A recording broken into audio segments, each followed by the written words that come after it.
Human mapakita din sa Balitang Bisdak ang pagbaha sa sitio Ubos sa Pondok, Barangay Basak, Pardo, Nindakbayan, Sugbo.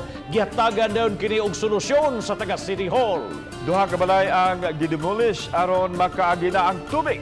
Wala ra hinuon mo reklamo ang mga tagiya sa mga balay aron lang makalusot ang tubig baha sa ilang dapit. Alang sa dugang detalye, ani ang Balitang Barangay. Ingon ini ang sitwasyon nga nasinati sa mga mulupyo sa sitio Ubos Pondok ni adtong miaging semana.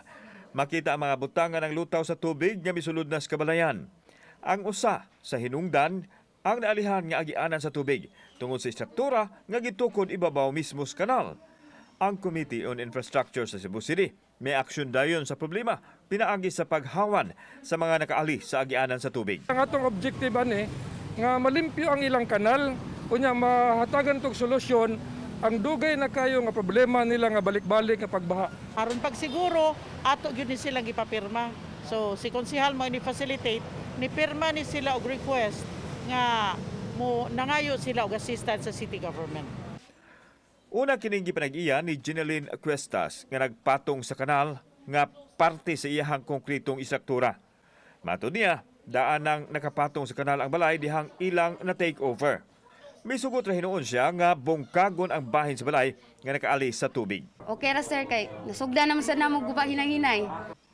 Samtang dunay laing Pinoyanan usab ang nakaalis sa agianan sa tubig. Kung ato makita kung inani kadako ang tubig or agianan sa tubig, inigabot dito sa unahan murag duha na lang siguro kadangaw. So di nato ikahibong nga inigbundak sa uwan musuyla or moawas gyud ang tubig. Matod pas mga mulupyo dere kini gumikan sa site development nga gipahigayon dinhing dapita. Katarungan sa tag-iya nga ang site development sa dapit ang nagkaingon nga nung migamay ang waterways. Apan misugot ra usab siya nga i-demolish ang party sa iyang balay. Dire gina siya sir, na ako ebidensya na dire ni siya. Dayon ilang gikap-kap dito para mudako dito, kapsab sa pikas. Muna ni kipot na ni siya. Reklamo sa mga mulupyo nga ang nakaingon sa pagbaha sa ilang dapit mausab ang giugmad nga area.